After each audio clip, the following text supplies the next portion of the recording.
So Shabbat Shalom to our community members. We're going to ask for everyone to be on mute as we can only hear one Zoom box at a time. It is great to continue our celebration of Shabbat as a community and to continue honoring the legacy of Dr. Martin Luther King. I am delighted to welcome back to TBE the Afro-Semitic experience, represented tonight by our friends Warren Bird. Warren, if you can just wave hello. Amazing. And David Shevin, I know, is with us, but he may have had to just move around real quick. So David, we're looking out for you. I'm right above you. Okay. There you are. So I would like to begin by just officially introducing you to our community once again and sharing a little bit about who you are. So the Afro-Semitic experience was co-founded by African-American jazz pianist Warren Bird and Jewish-American jazz bassist David Shevin in 1998. The Afro-Semitic experience is a band that combines an eclectic array of styles, sophisticated musicianship, good songwriting, deep grooves, and years of friendship with a simple message to share: unity in the community. Their music has been heard around the United States. The group has performed at festivals, in churches, synagogues, colleges, and wherever people come together to share their love and respect for community. Their performances are celebrations of community and culture that invariably get audiences up and dancing. And in fact, you might remember David, who got us up and dancing at our very own Simchat Torah celebration in 2019 as part of Two Shekel Swing, a band that was established by our very own violinist, Yoni Batat. So we're so glad that David is back to help us get in the groove. With their unique instrumentation, solid grooves, and their ability to get an audience on its feet, the Afro-Semitic experience is redefining the jazz concert. This is a band beyond category. Their music is an intricate tapestry of spiritual, world beat, funk, jazz, cantorial, gospel, salsa, swing, all soul-driven music. Their CDs have garnered critical acclaim and made numerous best of lists. Their newest work, Jazz Souls on Fire, pays tribute to some of the Afro-Semitic experience's favorite composers, ones whose own creativity inspired that of the members of the group. On this recording, they visit pieces by Leon Thomas, Duke Ellington, Hank Mobley, Sister Rosetta Tharpe, and others.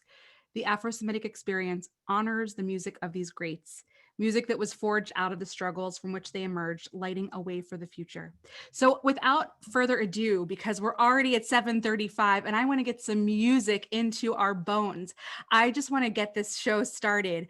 You will be seeing in all of the music tonight, which was pre-recorded especially for this concert, you'll see David and Warren, including also Will Bartlett on saxophone, clarinet, percussion, and vocals, Alvin Carter Jr. on drum set and vocals, Saskia LaRue on trumpet and vocals, and Jocelyn Pleasant on congas and percussion. And we'll make sure to come back and reference those names again. But here we go, on with the show.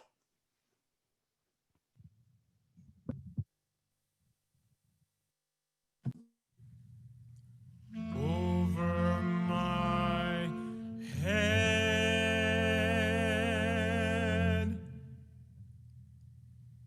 I hear music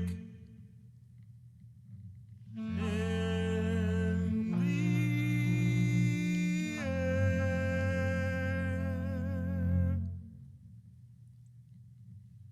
Over my head, I hear music in the air. Is that a different song, like the same song? It's not. Over my head,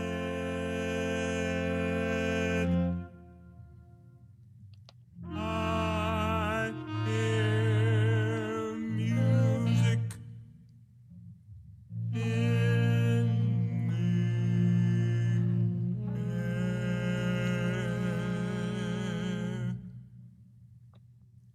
There must be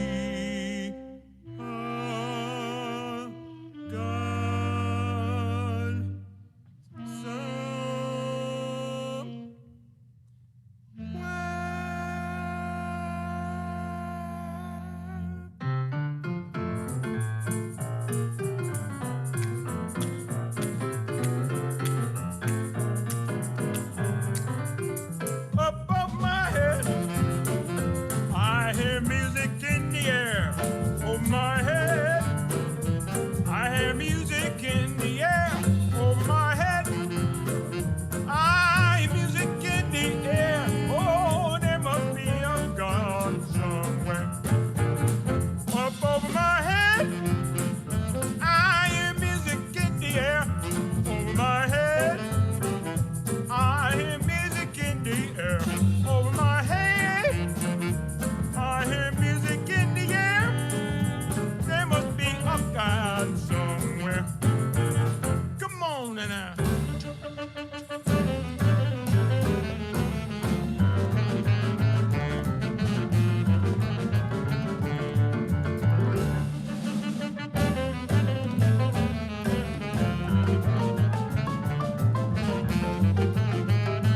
Oh, you can't make me down.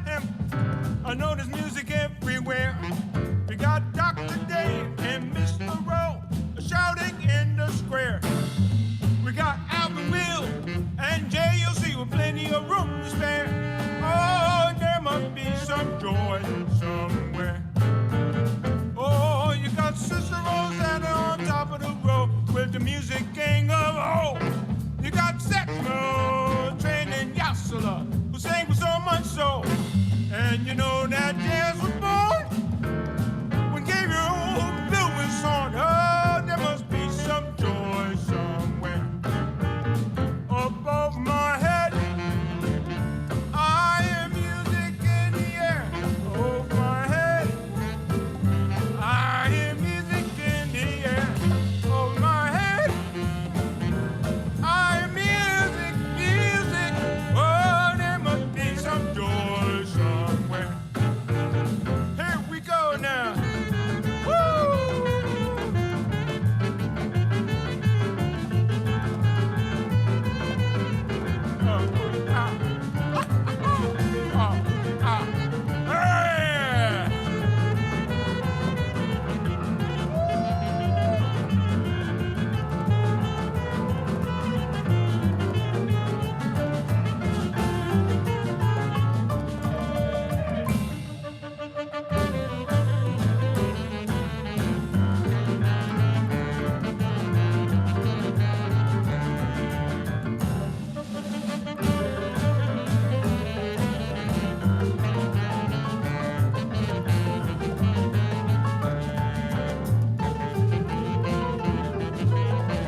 in the light. Some mistake me, underrate me, because I want to do what's right. I can't go to church and shout all day Sunday, go down and get drunk and raise hell on a Monday. I'm gonna live the life I sing about in my song.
So I'd like to turn this portion, we're going to have a brief Q&A, and I'm going to highlight brief because we have a lot of music to get to tonight, but I'm going to hand the reins over to my dear friend, Sherry. So Sherry, take it away. Hi, Warren. I see you. I don't see David. I'm right here. I'm right next to you. There you are. Listen, it was fabulous. We are so excited to have you back at TVE. I wish you could see all of us boogieing in our chairs here, but we love it. I was actually scrolling. It was fun. It was wonderful. We just love to have you. You couldn't have come at a better time. This is a great week to have you with us. Thank you so much. So we're intrigued by your, I want to introduce myself. I'm Sherry Kassir, co-chair of Racial Justice Initiative, and along with my co-chair, Edith Gandelman, who's right to my left. I don't know where she is on your screen. Welcome back. We are intrigued by your name, Afro-Semitic Experience. It's not Afro-Semitic experiences. There's something about the experience of each of those traditions that got you together some time back. and musically as well as culturally. And I'm wondering if there was a prompt or what was it that brought you together? Gee, I wish I could even understand the question a little bit more clearly. I mean, it's so open-ended and at the same time so specific. I think David is the best one to answer the question because I think at first we started out as a group called Avadim Hainu. Somehow that name became attached to us because we started out as a duo. And then one of the songs that we love to feature was a song called Avadim Hainu, which I think most of you probably have heard of if you don't outright know. And in fact, that was the name of our first album. And then at some point, I think David had an epiphany, and I think he should share about that with you.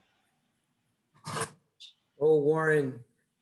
It's coming back to you. It's coming back to me, but It's coming back to you. What I'm realizing is there is something actually about the Afro-Semitic experience that's highly non-specific and yet highly specific. A willingness to question that I think is part of the Afro-Semitic experience. A willingness to be open-minded. That's something that's part of the Afro-Semitic experience. So there are ways that Warren and I connected as human beings when we first started playing music together, that then at a certain moments I distilled as I learned more about who Warren was and his upbringing and whatnot, and I shared with him parts of my life that made me realize that while we had very different lives, we had ways in which our aesthetic, our approach to music, our approach to understanding people was often in incredible sync with one another. And that was an Afro-Semitic experience. And then because Warren was an open-minded musician in a way that I'd always dreamed of meeting such an open-minded musician, it gave us an opportunity as two people to say, what if we took sacred music and explored its jazz element? What if we were intentional and not just randomly choosing to play songs or whatnot? And all of those elements played in. So, so I hope I've been specific and non-specific at the same time, because that is my intent. And I'm glad that Warren, well, Warren and I just have known each other for so many years that we do often pick up on each other's ideas just through single words. David, I'm going to jump in for just a second because Sherry is our lead question giver tonight, but I realize I might not have fed her a very important prompt. And I'm hopeful before we go to our next two songs, which we'll do in just a moment, if you could briefly tell us the importance of where this concert was recorded. Oh, yes. I'm going to be circuitous. Great. What's important for me about where we made the concert is that it allowed for my immediate community to be a part of it.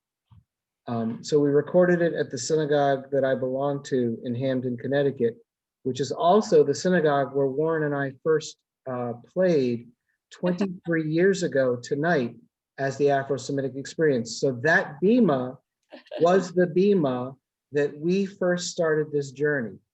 It wasn't where we started playing together, but it was the night when we went from just playing around with ideas to having genuine intent in our action. That's enough magic for me. So the last thing I'm going to say is, the great thing about that bima is in October of 1961, right behind Warren as we're playing, is where Dr. Martin Luther King stood and gave a sermon. Oh, wow. All right. Let's go back to the music then. Yes. Agreed. Thank you so much. Let's What cue are we hearing next? our next songs. We're going to be hearing David and Warren, you could intro it, but I have in the queue, Unity in the Community and Nigun, which we heard a little clip of during tonight's service. So Max, Cool. let's get back to the music.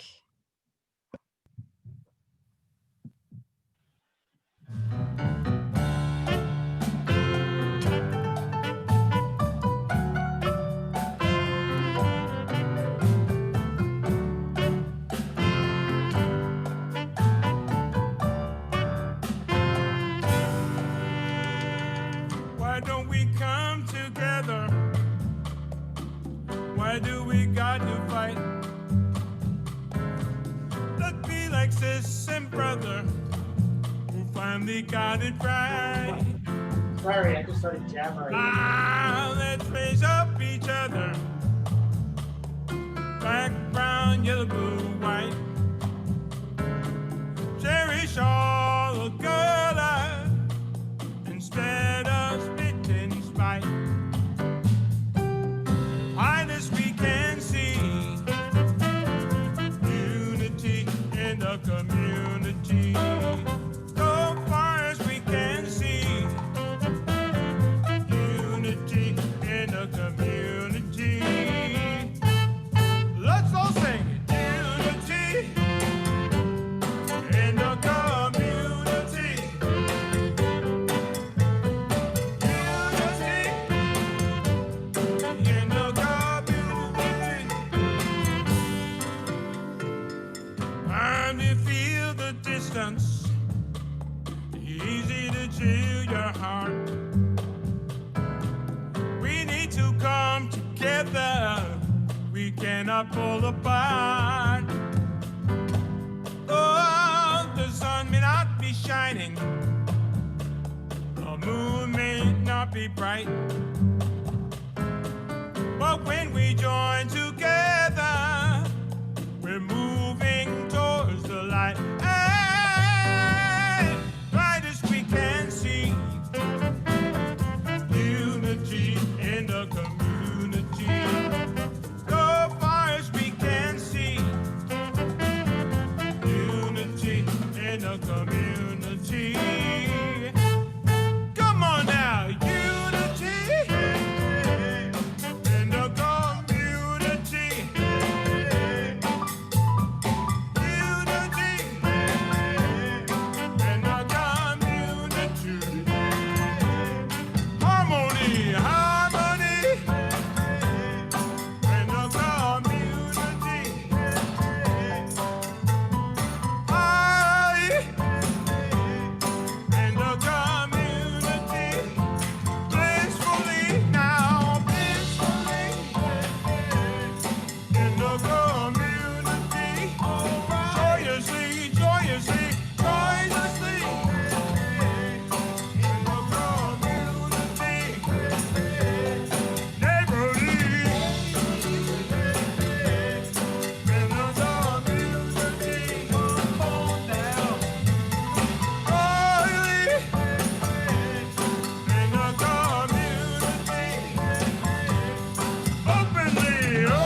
Sherry, we're going to ask you to unmute because I know you've got some important questions for David and Warren.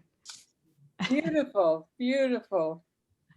You know, we've heard your albums over the years, and there's themes of struggle and persistence, resilience. Are there musical tools from the true traditions that are different and that you use in different ways to express these concepts? For example, scales or rhythms or even instruments? I see you Very shaking interesting. your heads. It's a Yeah, very that's a interesting question. question. I Yeah. mean, you know, it's, I mean, if you start talking on a theoretical level, it's actually more of an arbitrary sort of extra musical choice to make rather than a specific technique and a way of poeticizing the music. We primarily pick a song because we enjoy the melody or we enjoy the challenge of playing with the chords or rearranging it in some kind of way, and then allow the for me it's very apparent that we love to allow the listener to interject their own imagination a lot of times, although a lot of the framing we do has more or Right. less to do with the history of the song or the person who originated the song, or perhaps a figure we would like to highlight who may have performed it first. Mhm. And many times that's kind of how we find our material as well. But insofar as really trying to take the music to say a very specific something, um, it's not always the most conscious thing that we do. But it happens. Yeah, that's the thing. You know? It happens. I think the thing is, if I can build on what you're saying, Warren, a lot of the melodic choices that we're working with, we know that certain gestures within the music contain kind of cultural nuggets, whether they're from the African American church or that last piece you heard, the nigun. You hear little melodic chunks in there, and even if you don't want to, you have these associations, you know, that come with because those gestures somehow mean something. Um, so you know when there's that figure that it sounds like a chazan from Eastern Europe, on with his hands up, beseeching, or it might sound like something else, but those kind of gestures carry with them association, Absolutely. and we allow you to take that association wherever you want to. So talk to us a little bit about how you chose the music for this concert, for this evening.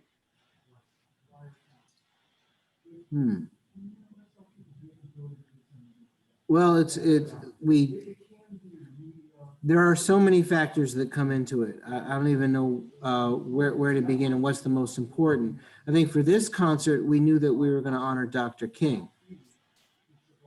So that was self-evident, but not every piece that we played has an easy tie to Dr. King. Sometimes we hear those ties, but we don't necessarily know if anybody else will. So the very first piece that you heard, Up Above My Head, it wasn't about Dr. King, but it was about welcoming. It was about, setting a stage. Oh, I'm giving you ideas about what you should think the music is. I apologize for that. But I you love know what it. I'm trying to say. I was going to introduce the Racial Justice Initiative to you by saying, that's what we are. That's right. And that's beautiful. So I know that we have of quite a few more songs to, or just maybe not so many more, a few more songs to share with our community tonight. And so David and Warren, before we jump into our songs 5 and 6, one of which we actually will be singing around Passover time as a community ourselves, where we do use the words avadim hayinu, meaning we were once slaves. And so it's interesting to me that you selected that as a band name to begin with. We could probably talk about that for a long time. But I wanted to actually just ask if there's a special meaning for the next song we're going to hear, "Go Down Moses," given that we know it's a traditional spiritual, but is used by both Black and Jewish communities. Can you talk a little bit about your rendition of it and what we might hear next, "Go Down Moses," and also your cover of "We Shall Not Be Moved"? Hmm.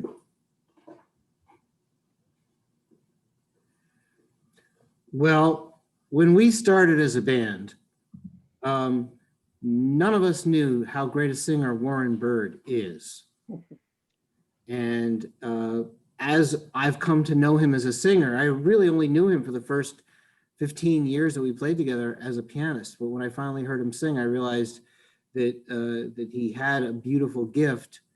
And now we're really trying to feature that. So that may sound like a silly reason, but you all heard Warren sing. Why would you want to hear that great chazan? So there's that. But I know Warren has some thoughts about "Go Down Moses" that he often shares when we play. Well, I mean, from the standpoint that the song itself is from the slave song tradition, and was handed down over a period of time and is endured. And it has, I think, a very special significance for a lot of us. And it's in that way universal. And I'll touch on it very lightly, and then I'll expand upon it. And what it was a way for us to communicate with each other, because slave songs a lot of times had double meanings. And so, "Go Down Moses," I mean, to me, it's very clear that it has something to do with finding ways to liberate ourselves. And in the context of slavery and the possibility of finding a way to escape that, whether it was symbolic or actually finding a way to get to the Underground Railroad, the song is very significant. But I think it's a song that speaks to us in a lot of ways. Once again, when you start to talk about finding ways of liberating yourself, opening yourself up to wider avenues, some of the prisons that we have on the inside of ourselves, the abysses that we face every day, the ones that have been perennials and enduring ones from very young. It's a way of just finding that inner leader to bring us out of our bondage. Go down, Moses. Let my people go. Let myself go. Let my spirit go. Reach so I can bird. find wider horizons. So, I mean, yes. That is gorgeous. You articulated your message so eloquently. We're recording this. I might want to come back to this when we celebrate Passover as a community, because I think your message is true Torah. So I think it's time that we hear the other way you express your passion for this piece through your song, through your soul. So we'll come back to you in just a minute, and we'll take a quick listen. Enjoy. Thank you.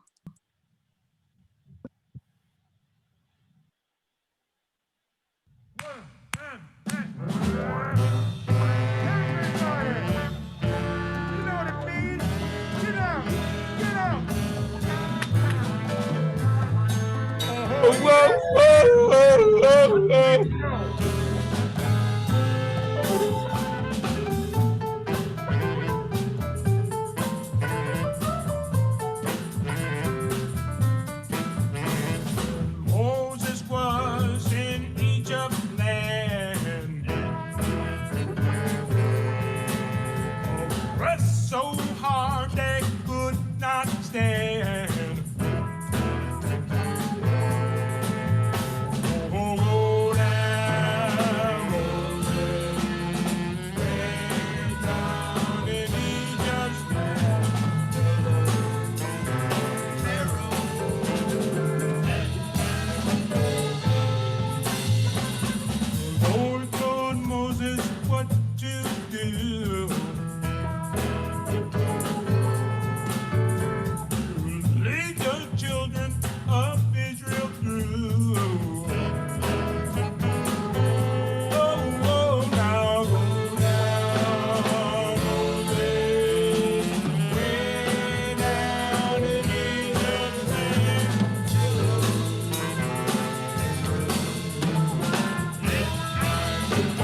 morning.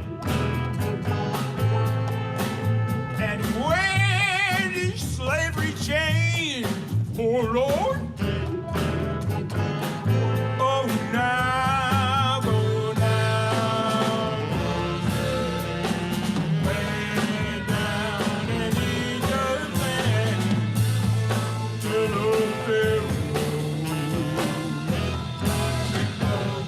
Oh, whoa, now go down, Moses, way down in Egypt's land, till old Pharaoh let my people go,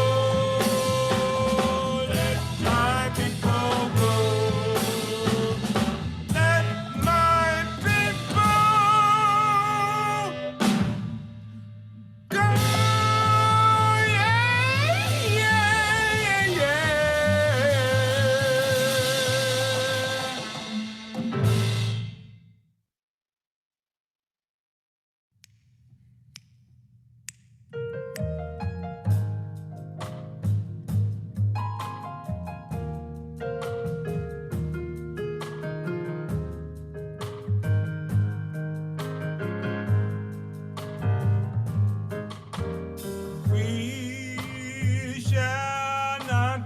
We shall not be moved. We shall not be moved. Just like a tree standing by the water, we shall not be moved. We shall not be moved. We shall not be moved. Just like a tree standing by the water, we shall not be moved. We're fighting for our freedom. We shall not be moved. Fighting for our freedom. We shall not be moved. Just like a tree standing by the water, we shall not be moved. For our children, we shall not be moved. Fighting for our children, we shall not be moved. Just like a tree that's standing by the water, we shall not be moved. Together, we shall not be moved. Black and white together, we shall not be moved. Just like a tree that's standing by the water, we shall not be moved.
just like a tree that's standing by the water.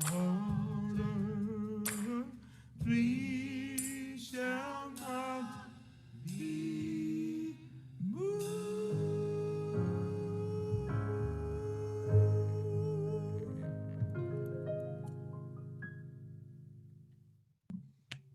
Wow, that was gorgeous. I'm going to hand this over to Sherry for our final question of the evening. I recognize the hour is growing late, and we at TBE do try to keep keep our promise when it comes to timing. But I know we have two songs left that are both really important for our community members to hear. So before Sherry asks her final question, which I've asked her to ask because it's a really good question, I wanted to just make sure everyone knows that the next song is a song inspired by the words of Rabbi Abraham Joshua Heschel. It is a sing-along. The lyrics will be on the screen, so you're welcome to join. And I would encourage you not to leave before that song. Then we're gonna do our final thank yous, and there will be an encore for those of you who'd like to stick around or keep it on in the background while you go on to your next thing. So we're gonna officially say thank you in just a moment. But Sherry, can you please ask this delightful question that you wrote? So as Jews, we read the Torah through and through every year, the same portion over and over, and we find new nuggets of meaning because we have tremendous clergy who bring these insights to us. And it came to us that jazz is very similar because you musicians hear these same melodies, some of them very old, like these spirituals, and you bring a fresh perspective to them with new musicality time after time. And I'm wondering how, as musicians, you and arrangers, you bring a fresh approach and a new personal touch to your music time after time. Warren, you're muted. How that happens. I don't know how that happens, but you know, it's I mean, if I could how that works, I mean, I guess I would be as great as the creator himself, because it's something that I've always had, which is a sense of inspiration and a sense of curiosity and always feeling like there's something more to find. No matter how many times you do something, you can always find yet another nugget and be able to add to it or increase its power or decrease its, finding ways of making it more concise or more florid. You know, it just, I can't put anything, I can't say I understand what that's all about, except that there's something, I think, inherently spiritual about creativity of that sort. And it's a way of trying to transcend ourselves. I know it's a great feeling that I have, and it's almost like being somewhere else when I am involved in that kind of process.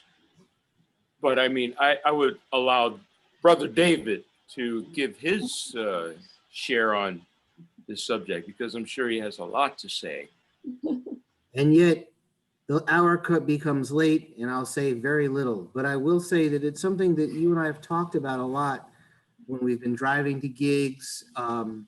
This whole idea of how jazz and spirituality are connected, which I think we feel when we do things like explore the Torah. I think sometimes a good jazz solo is like someone doing a davar and digging deeper and deeper into the potential language that's buried within the chords and the melodies, just as we dig into a parashah and try to find meanings that weren't obviously there on the surface, but through digging down, we find connections we might not find otherwise. That's David, your answer speaks to my heart, because I was just typing the words. I think this is why I became a cantor, is to be able to experience Judaism through music the same way that we experience Judaism through the words of our Torah. And I think that you guys are truly elevating our appreciation of Afro-Semitic sounds through what you're doing. And so I'm hopeful that you could quickly introduce this last piece that I know was inspired by one of the greats. Yeah, this is a piece that I've been working on for a while. I can even remember talking with Warren about it. And I was very stuck because I was so inspired by the words of Abraham Joshua Heschel that when he went to Selma to march, that he felt as though his feet were praying. And then this past year during the Black Lives Matter riots after George Floyd was killed, I found myself at a march in New Haven. I'll add that while things have not been consistent around this country, I was not at a single march where there was violence on the part of any of the protesters. They were incredibly peaceful marches, even when we faced such things as the police forcing us onto the highways rather than allowing us to march to declare destinations. And it was while the police were forcing us to cross a bridge, much as there was a bridge in Selma, that I found so much inspiration for this song, realizing at this very, very dark moment when the police were in front of us and really trying to, we didn't know what was going to happen with the parade. The parade leaders actually asked us, they said, all of the white people, please flank all of the Black people so that if the police are going to attack us, they first have to be seen attacking white people. And that's part of the story of the composition of this song. My feet began to pray. Thank you. Thank you, David. Let's listen.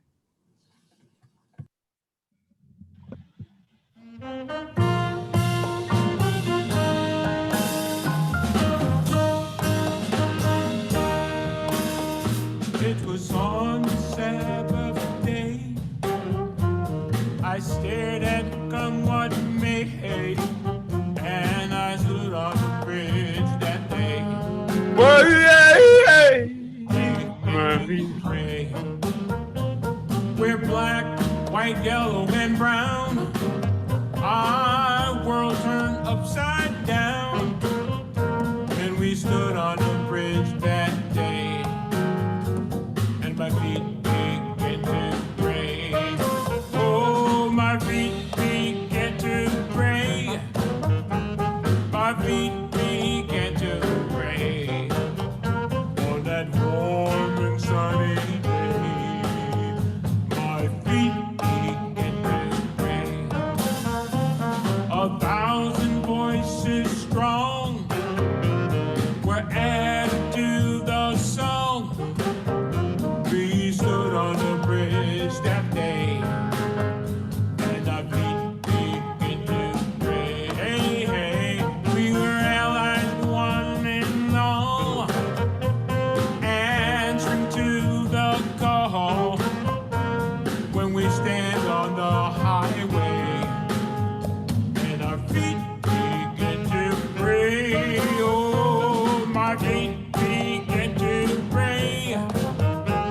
My feet began to pray on that warm and sunny day. My feet began to pray. This is the hour of change. I shall not walk away across so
and the meditations of my feet be acceptable,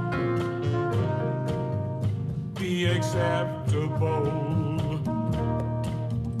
May the words of my mouth and the meditations of my feet be acceptable, be acceptable.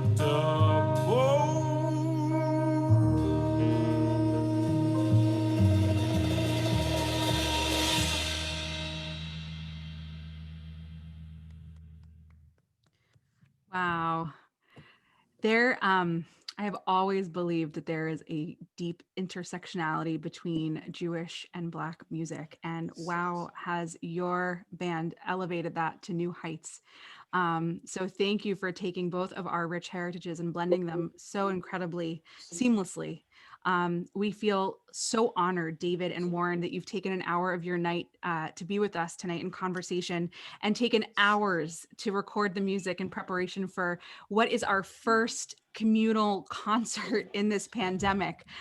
So I just want the community to know that thank you to Sherry and Edis for prompting us to bring the Afro-Semitic experience back. Because of their prompting, David and I were able to coordinate this event happening, and David and Warren brought the whole band in to make tonight's concert possible. So 2 quick things. One, I've listed the names and the instruments of all of the ensemble in the chat because credit is owed where it is due, and there are some incredible musicians. And 2, we have an encore, but I really I know the hour is getting late, and so if you wanted to, listen in the background, or if you need to hop off, we understand. But I would like to give a TBE heart tap. That's how we send our love to David and to Warren for being in community with us. I feel the love, I feel the unity in this community, and I am forever grateful. My prayer to both you, Warren and David, is that you find continued health, continued gigs in this environment. Oh, Yeah, that would be nice. woohoo! And I pray that we will be up on our feet and dancing to the sounds of your music one day when it's safe to do Hey, so. Kendra, can I just say thank you, because you took such initiative to help make this happen. I don't think we would have recorded that concert if you hadn't, called me up all those times. And so I want you to know that I have so much kavod, so much respect for how hard you work and what you bring out of us, and we're so grateful for that. So congregation, you have a blessing here in this woman. This is a wonderful thing to have someone like that. I hope we can come back someday in person to share our music.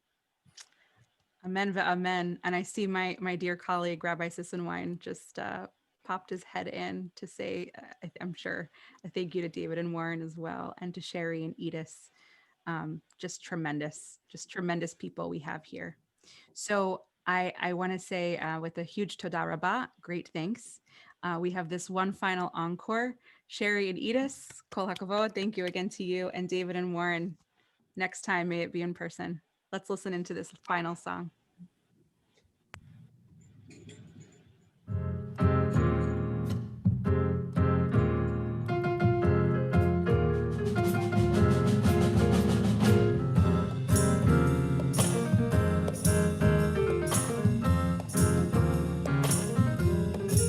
So I better look at my. To heal my mental soul. I'm on the road to heal my mental soul. I'm on the road to heal my mental soul. I'm on the road to heal my mental soul. Oh Lord, yes, we've made it through a pandemic, and we're gonna make it through some more. Do or die, do or die, do or die. Oh, but Lord, we let you use us. 'Cause you know that when you're through with us, when you're through with us, or when you're through with us, we will be where you want us to be. I'm on a road to heal my winter soul. I'm on a road to heal my winter. I'm on a road to heal my winter soul.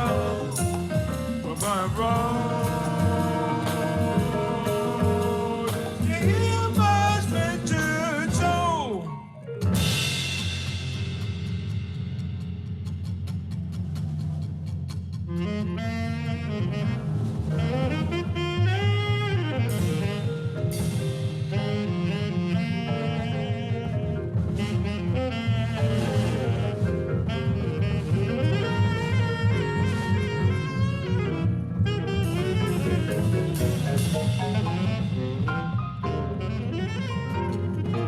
to heal my winter soul.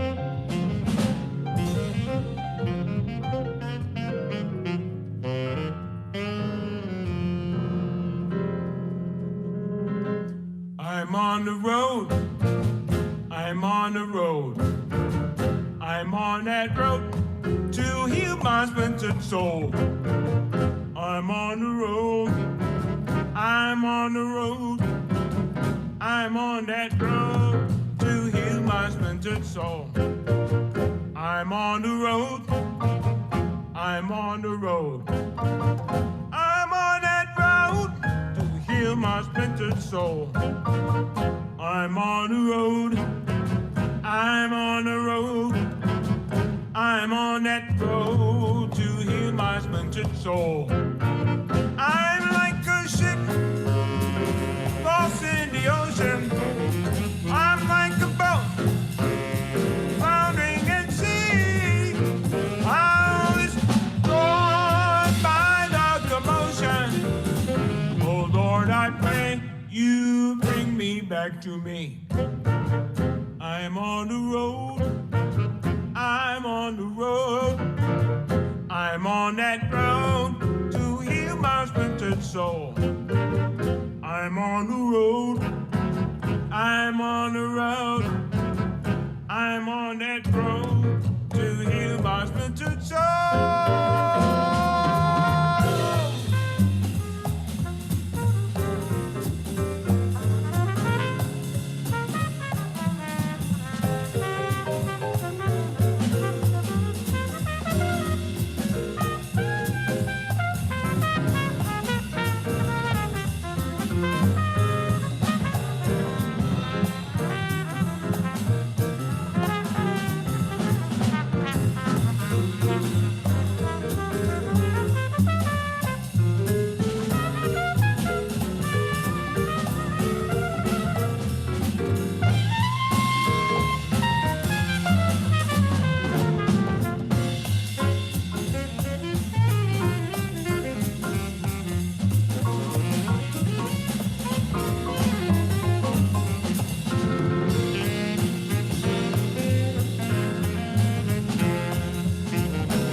Ba-da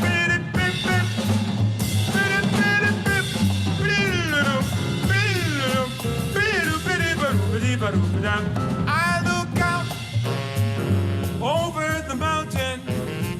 I look out to land and sea. And I, a rushing fountain. 'Cause my soul is brimming full of glee.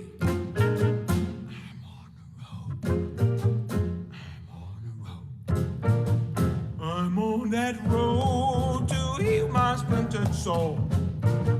I'm on the road. I'm on the road. I'm on that road to heal my splintered soul. I'm on the road to heal my splintered soul. I'm on the road to heal my splintered soul. I'm on the road to heal my splintered soul. I'm on the road to heal my splintered soul. Yeah, yeah, yeah, yeah. To heal my splintered soul.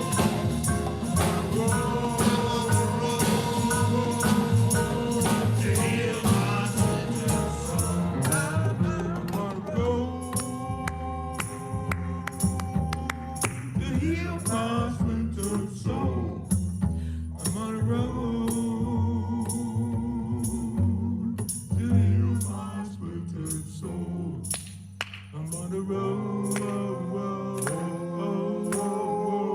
to heal my splintered soul.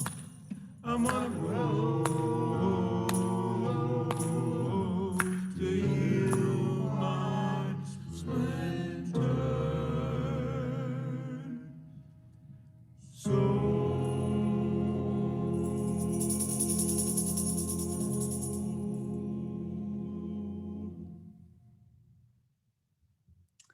Thanks to Max and Lynn behind the scenes.